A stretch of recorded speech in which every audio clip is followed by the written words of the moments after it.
तो hello friends, तो यहाँ पर अपन कोनिक सेक्शन की थ्योरी को रिवाइज करने जा रहे हैं। तो सबसे पहले अपन कोनिक सेक्शन का इंट्रोडक्शन देखते हैं। कोनिक सेक्शन होता क्या है। तो यहाँ पर फोर कर्व्स है अपने पास। सर्कल है, पैराबोला है, इलिप्स है एंड हाइपरबोला है। तो इनको ही अपन कोनिक सेक्शन बोलते हैं। कोनिक सेक्शन क्यों बोलता है? बिकॉज अपने पास एक डबल राइट सर्कुलर कोन होता है।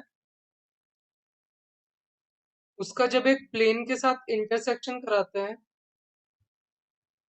तो तब ये कर्व्स फॉर्म होता है और इन्हीं को अपन कोनिक सेक्शन बोलते हैं। सो डबल राइट सर्कुलर कोन के बारे में पढ़ता है। तो यहाँ पे क्या होगा कि तुम्हारे पास एक लाइन एल मान लो, ये एल लाइन है, और एक अनदर लाइन मान लो एम है। ये इसको इंटरसेक्ट कर रही है एक पॉइंट वी पर। यहाँ पर वी पर ये इसको इंटरसेक्ट कर रही है। अब तुम्हें क्या करना है, ये एंगल यहाँ पे अल्फा दे रखा है, तुम्हें इस एम लाइन को रोटेट करना है ताकि इस लाइन के अबाउट, एल लाइन के अबाउट, ताकि ये अल्फा एंगल रिमेन कांस्टेंट रहे, ये कांस्टेंट रहे। तो उसके बाद जो तुम्हें यहाँ पे मिलेगा वो ये मिलेगा।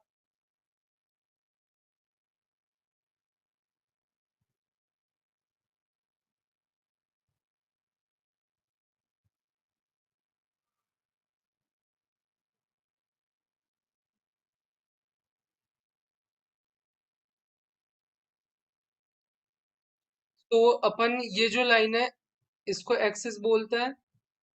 ये यहाँ पर जो वी पॉइंट इसको वर्टेक्स बोलता है।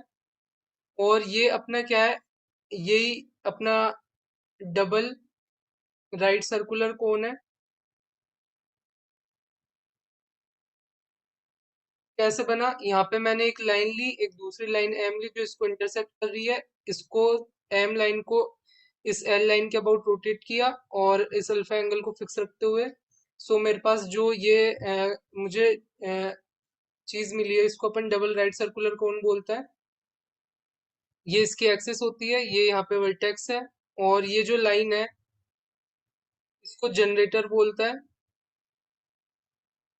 इसको यहाँ पे जनरेटर बोलता है। तो ये चीज थी यहाँ पर डबल राइट सर्कुलर कोन के बारे में। तो राइट सर्कुलर कोन के बारे में जानने के बाद अब अपन क्या करेंगे, राइट सर्कुलर कोन का प्लेन के साथ इंटरसेक्शन कराएंगे और उससे अपन को क्या प्राप्त होंगे, यहाँ पे कोनिक सेक्शन प्राप्त होंगे। तो यहाँ पर डिफरेंट सिचुएशंस देखता है। तो ये मैं यहाँ पे एक राइट सर्कुलर कोन बना लेता हूँ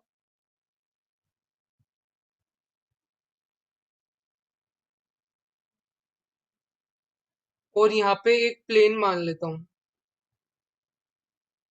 ये ऐसे एक प्लेन है जो इसको इंटरसेक्ट कर रहा है, मान लो ये एक प्लेन है अपना, और ये यहाँ पे ये ऐसे मान लो इसको। तो ये जो प्लेन है यहाँ पे ये एंगल बीटा बना रहा है इसके साथ, इसको मैं बीटा बोल रहा हूँ, और ये अपना जो एंगल था वो अल्फा ही था। सो यहाँ पे ये बीटा एंगल जैसे जैसे चेंज होता जाएगा, जैसे जैसे इस प्लेन की पोजीशन चेंज होती जाएगी, सो यहाँ पे अपन को डिफरेंट कर्व मिलेंगे। सो जब बीटा इज इक्वल टू 90 होगा, यानी इस केस में ऐसा बनेगा।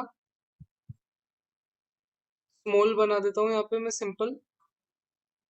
तो इस केस में यहाँ पे जो अपना प्लेन होगा वो एकदम हॉरिजॉन्टल टाइप का होगा, और इस केस में अपने यहाँ पे सर्कल बनेगा, इस सर्कल को कट करेगा यहाँ पे। यहाँ पे ऐसे तुम देख सकते हो, ऐसे सर्कल टाइप कट होगा यहाँ पर जब बीटा की वैल्यू 90 होगी। जब यहाँ पे बीटा की वैल्यू लेस देन 90 होगी, उस केस में क्या होगा, यहाँ पर ये कुछ इस टाइप का बनेगा। यहाँ पे एकदम सीधा नहीं बनेगा, कुछ इस टाइप का देख सकते हो। तो इसको अपन बोलते हैं इलिप्स। इस टाइप की चीज बनेगी यहाँ पर जब बीटा की वैल्यू लेस देन 90 होगी। यानी इस केस में तुम देख सकते हो, जैसे मैंने इस केस में टिल्ट कर रखा है ऐसे, तो ये एंगल ऑब्वियसली ये जो मैंने यहाँ पे बीटा बना रखा है ये यहाँ पे लेस देन 90 है, तो यहाँ पे तुम देख सकते हो कि इस केस में इलिप्स बनेगा। जैसे इस फिगर में मैंने ड्रॉ कर रखा है ना, तो इस फिगर में यहाँ पे इलिप्स बनेगा। बीटा एंगल मैं यहाँ पे इसको बोल रहा हूँ। ओके। उसके बाद यहाँ पर अगर अभी इस केस को देखो,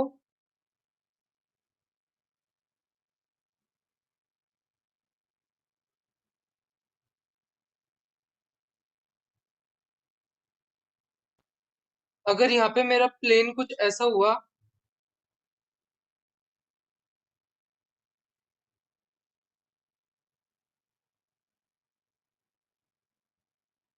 मान लो उस इस केस में क्या हुआ, ये जो बीटा एंगल यहाँ पे बन रहा था ना, वो इस अल्फा एंगल के इक्वल हो गया।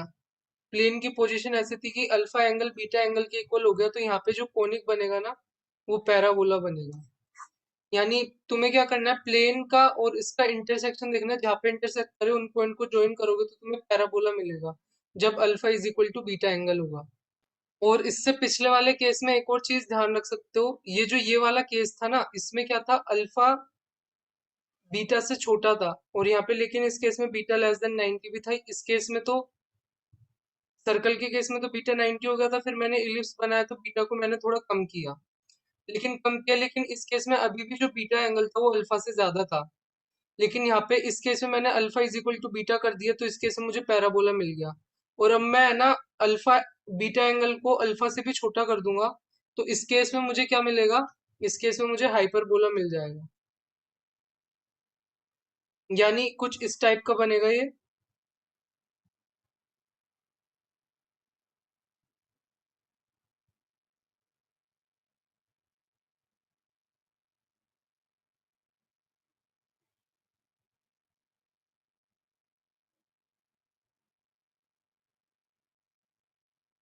यहाँ पे मतलब ये जो एंगल है तुम छोटा मान सकते हो।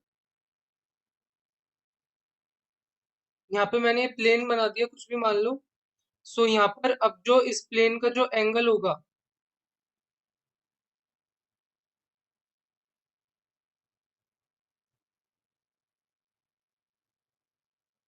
कुछ भी इसके साथ, ये जो बीटा एंगल बनेगा इस प्लेन का, इसके साथ मेरी एक्सिस के साथ, उसको, और ये एंगल जो मेरा अल्फा है, तुम फिगर पे मत जाओ, तुम कॉन्सेप्ट पे ध्यान दो। सो यहाँ पे क्या होगा, जो अल्फा है वो बीटा से बड़ा होगा, तो इस केस में यहाँ पे मेरा हाइपरबोला बनेगा। तो ये चार केस तुम्हें ध्यान रखना है। पहले केस में तो क्या था कि यहाँ पे सर्कल बन रहा था जब बीटा 90 हो, फिर मैंने बीटा को थोड़ा कम किया तो फिर मेरा इलिप्स आया। लेकिन इस केस में अल्फा यहाँ पे छोटा था बीटा के केस में, बीटा के कंपैरिजन में। यहाँ पे मेरा alpha is equal to beta हुआ। सो उस केस में मेरा यहाँ पे पैराबोला आया। इस केस में क्या होगा, ये जो इसकी ये जो एक्सिस होगी ना, ये मतलब इसके प्लेन में ये जो लाइन है, एक्सिस की बात नहीं कर रहे, ये प्लेन में ये जो लाइन है, वो यहाँ पर इसकी जनरेटर के पैरेलल होगी, पैराबोला के केस में। तो ये बीटा एंगल इस अल्फा एंगल के इक्वल आएगा। और यहाँ पे फिर मैंने इस प्लेन को थोड़ा और यहाँ पे ऐसे इस तरफ रोटेट कर दिया, तो ये जो एंगल है वो और छोटा हो गया, और इस केस में तुम्हारा हाइपरबोला बन जाएगा। जब मैं इसको थोड़ा रोटेट कर दूंगा ना, तो ये रोटेट करने के बाद थोड़ा ऐसे घूम जाएगा, तो ये एंगल और छोटा हो जाएगा, तो उस केस में हाइपरबोला बन जाएगा। तो यहाँ पे जो नेक्स्ट चीज है अपने पास, वो ये है conic section as a locus of point. तो कोनिक सेक्शन को अपन एक पॉइंट के लोकस के फॉर्म में कैसे एक्सप्रेस कर सकते हैं, उसके बारे में देखते हैं। तो यहाँ पे क्या होता है कि ये ऐसे पॉइंट का लोकस होता है जिसकी एक फिक्स पॉइंट से डिस्टेंस और एक फिक्स्ड लाइन से डिस्टेंस का जो रेशो होता है वो कांस्टेंट रहता है। तो ये एक ऐसे पॉइंट का लोकस होता है जो प्लेन में मूव करता है, तो इसका जो रेशो है डिस्टेंस का एक फिक्स पॉइंट से and distance from a fix line से, वो कांस्टेंट रहता है। यहाँ पर लाइन से डिस्टेंस का मतलब परपेंडिकुलर डिस्टेंस है। जो फिक्स पॉइंट होता है उसको अपन यहाँ पे फोकस बोलते हैं। जो फिक्स लाइन होती है इसको यहाँ पर अपन डायरेक्ट्रिक्स बोलते हैं। तो यहाँ पर एक मैं फिक्स लाइन ले लेता हूँ, इसको मैं L x plus M Y plus N is equal to 0 बोल देता हूँ। और यहाँ पे मैं एक फिक्स पॉइंट ले लेता हूँ जिसको मैं ए कोमा बी बोल देता हूँ, ये मेरा फोकस है। और एक वेरिएबल पॉइंट मेरा पी है जो कि एक्स कोमा वाई जो कि प्लेन में मूव कर रहा है यहाँ पर। और मैं क्या बोल रहा हूँ कि इसका, ये मेरी यहाँ पे लाइन है, इसकी तुम इस पॉइंट से डिस्टेंस निकालो और यहाँ से परपेंडिकुलर डिस्टेंस निकालो।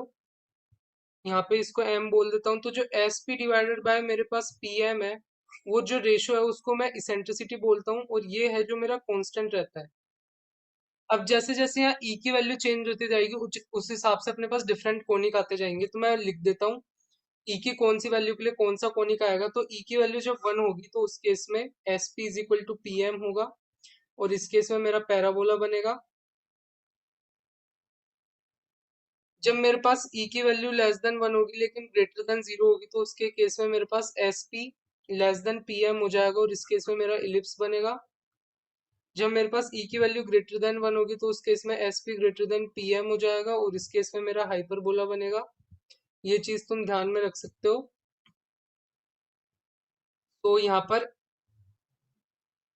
इसको एक फिगर से भी समझ सकते हैं। तो ये मेरी line L x plus M Y plus N is equal to 0 है। यहाँ पे मेरा फोकस है, ये मेरी एक्सिस, इसको एक्सिस बोलता है। कोनिक की जो एक्सिस होती है, ये कोनिक की एक एक्सिस होती है जो कि डायरेक्ट्रिक्स के परपेंडिकुलर है यहाँ पर। ये चीज तुम ध्यान में रख सकते हो। और एक्सिस पे ही जो अपना फोकस है वो लाई करता है, जिसको मैं ए कोमा बी बोल रहा हूँ।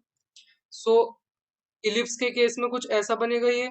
यहाँ पर एक वेरिएबल पॉइंट होगा जिसकी इससे डिस्टेंस, और इस लाइन से डिस्टेंस के बारे में तुम बोल सकते हो कि जो S P L less than P M होगा। फिर तुम्हारा एक पैराबोला का केस आएगा। पैराबोला के केस में क्या होगा, कुछ इस टाइप का बनता है पैराबोला। यहाँ पे क्या होगा, जो पॉइंट होगा उससे यहाँ का डिस्टेंस और यहाँ का डिस्टेंस वो सेम होगा। इस केस में S P is equal to P M होगा। और यहाँ पे हाइपरबोला की बात करो तो हाइपरबोला कुछ इस टाइप का बनता है। तो इस केस में क्या होता है, जो पॉइंट है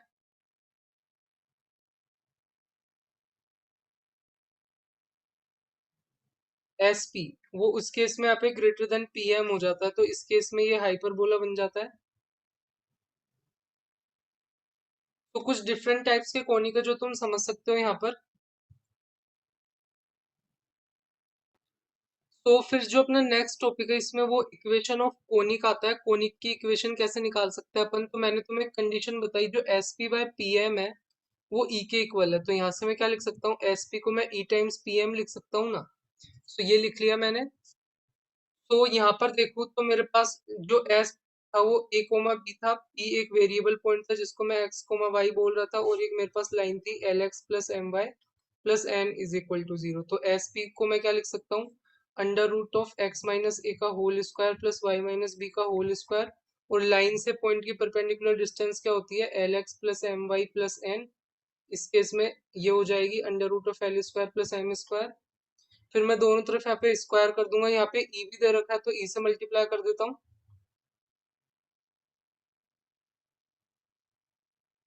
तो it is e square l x plus M Y plus n का whole square divided by l square plus m square. अब यहाँ पे अगर तुम इसको थोड़ा सिंप्लीफाई करोगे तो ये कुछ इस फॉर्म में आएगा, a x square plus b y square plus two h x y plus two g x plus two f y plus some constant is equal to 0। इस फॉर्म में आएगा ये तुम्हारा, जहाँ a b h g f कुछ constant है, ये सी भी कांस्टेंट है। तो इस तरीके से ये जनरल तुम्हारी सेकंड डिग्री करवाएगा। जनरल सेकंड डिग्री करवाएगा इन एक्स एंड वाई, यानी पावर 2 के साथ चेंज हो रहा है ना, तो सेकंड डिग्री करवा है। वेरिएबल अपने एक्स एंड वाई और बाकी सारी चीजें यहाँ पे कांस्टेंट है। तो ये चीज तुम ध्यान में रख सकते हो। फिर आगे देखते हैं। तो यहाँ पे फिर एलिमेंट्स ऑफ कोनिक के बारे में देखते हैं। कोनिक के जो एलिमेंट्स होते हैं उसके बारे में यहाँ पे देखते हैं। सबसे पहले आता है axis of conic. Axis of conic क्या होती है, एक स्ट्रेट लाइन है जो कि फोकस से तो पास करती है और यहाँ पे परपेंडिकुलर होती है डायरेक्ट्रिक्स के। ये चीज तुम एक्सिस के बारे में ध्यान रख सकते हो कि वो फोकस से पास करेगी और परपेंडिकुलर होगी डायरेक्ट्रिक्स के। और जो अपना कोनिक होता है वो सिमेट्रिकल होता है उसकी एक्सिस के अबाउट।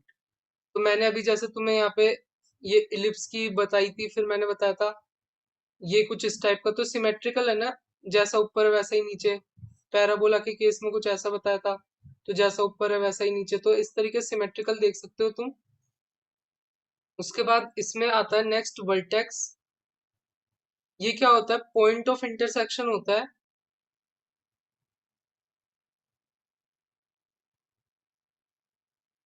किस किस का, कोनिक सेक्शन का, जो अपना कोनिक सेक्शन है और अपना जो एक्सिस है उसका पॉइंट ऑफ इंटरसेक्शन होता है ये, और इसको अपन वर्टेक्स बोलते हैं यहाँ पर।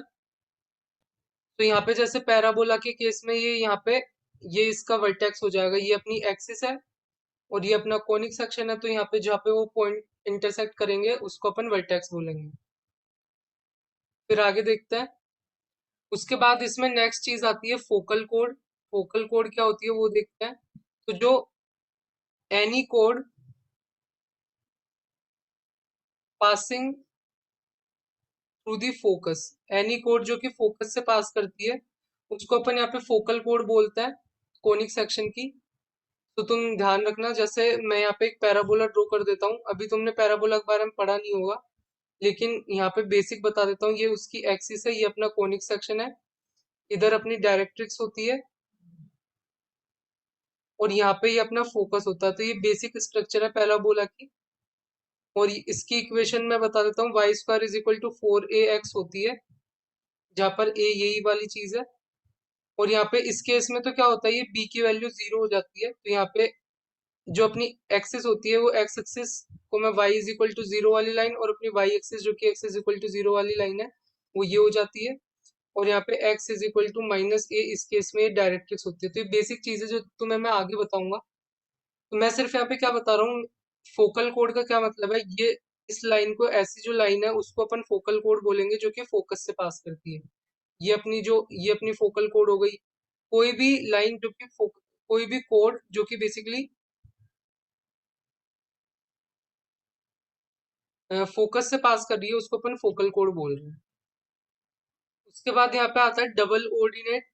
ये चीज तुम ध्यान रखो, डबल ऑर्डिनेट क्या है, और ये जो मैं डेफिनेशन बता रहा हूँ, तो जो लाइन जो कि परपेंडिकुलर होती है, एनी लाइन जो कि एक्सिस के परपेंडिकुलर है और यहाँ से लेके यहाँ तक, both end of the curve, ये जो ऊपर वाला एंड और नीचे वाले एंड है ना उसको ज्वाइन करा है मैंने, और ऐसी लाइन जो कि इस एक्सिस के भी परपेंडिकुलर हो, तो इसको अपन डबल ऑर्डिनेट बोल रहे हैं। और उसी के बाद यहाँ पे लेटस रेक्टम आता है, एक और टर्म जो कि तुम ध्यान रख सकते हो, लेटस रेक्टम। ये क्या चीज है, मैं यहाँ पे यही पैराबोला का एग्जांपल लेता हूँ सिंपली। ये अपना फोकस है जो कि a,0 इस केस में, तो जो एनी डबल ऑर्डिनेट जो परपेंडिकुलर तो होगी और जो फोकस से भी पास कर रही है, तो स्पेशल केस हो गया कि डबल ऑर्डिनेट में मैंने बताया था कि वो सिर्फ परपेंडिकुलर ऑफ एक्सिस होनी चाहिए, लेकिन अब की बार ये फोकस से भी पास कर रही है। तो इस केस में क्या होगा, इसको अपन लेटस रेक्टम बोलेंगे। और लेटस रेक्टम की लेंथ अगर तुम देखना चाहो तो वो मैं तुम्हें आगे बताऊंगा। तो यहाँ पे जैसे अपना एस है, तो इस पॉइंट को मैं पी बोल देता हूँ, और ये यहाँ पे कुछ पी डैश बोल देता हूँ। तो इस केस में तुम देख ही सकते हो सिमेट्रिकल है, तो यहाँ पे एस पी है जो एस पी डैश के इक्वल होगा। तो यहाँ पे मैं इसकी लेंथ को देखूँ तो मैं इसको 2 टाइम्स एस पी लिख सकता हूँ, यहाँ पे 2 टाइम्स एस पी लिख सकता हूँ सिंपली। और एस पी मुझे पता है, एस पी क्या होगा, ई टाइम्स पी एम होगा। तो मैं यहाँ पे लेंथ ऑफ लेटेस्ट रेक्टम को क्या लिख सकता हूँ, 2 times S P which is equal to 2 times e times P M. इस तरीके से भी तुम यहाँ पे देख सकते हो। उसके बाद यहाँ पे लास्ट चीज बात करते हैं, सेंटर। ये क्या होता है, point which bisect every code of the conic. ये ऐसा पॉइंट होता है जो एवरी कोड ऑफ कोनिक को बाइसेक्ट करता है, उसको अपन सेंटर बोलते हैं कोनिक सेक्शन का। तो एक चीज ध्यान रखने की है कि जो पैराबोला होता है उसके केस में सेंटर नहीं होता है, जबकि इलिप्स के केस में, हाइपरबोला के केस में और सर्कल के केस में यहाँ पे सेंटर होता है। ये चीज तुम ध्यान रख सकते हो, पैराबोला के केस में सेंटर नहीं होता है। Centre means point which bisect every code of the conic. तो यहाँ पर जैसे अगर मैं सर्कल बताऊं, तो सर्कल का तो क्या होता है, सेंटर ही हो जाता है, जो कि तुम्हें पता है सर्कल का सेंटर तो मेन की सेंटर एंड रेडियस दो चीजें होती है सर्कल में मेन। सो यहाँ पे मैं इसी टाइप के सेंटर की बात कर रहा हूँ। इलिप्स के केस में भी जैसे यहाँ पे जनरल एक्स और वाई एक्सिस वाला इलिप्स बनाऊं मैं। सो यहाँ पे 0,0 जनरल इसकी इक्वेशन इस टाइप की होती है इलिप्स की, स्टैंडर्ड फॉर्म में अगर मैं बनाऊं तो यहाँ पर ये जो 0,0 दिख रहा है ना, यहाँ पे इस केस में सेंटर हो जाएगा, जो कि एवरी कॉर्ड ऑफ कोनिक को यहाँ पे बाइसेक्ट करेगा इस इलिप्स की इस केस में। लेकिन पैराबोला के केस में नहीं है। तो यहाँ पे अपन ने basic elements of conic section देख लिए। फिर नेक्स्ट वीडियो में अपन पैराबोला से चालू करेंगे, पैराबोला क्या होता है उसकी थोड़ी चीजें पढ़ेंगे। सो अगर अच्छा लगा हो तो लाइक करो, सब्सक्राइब करो, कोई क्वेरी हो तो पूछो, फिर मिलता है बाद में।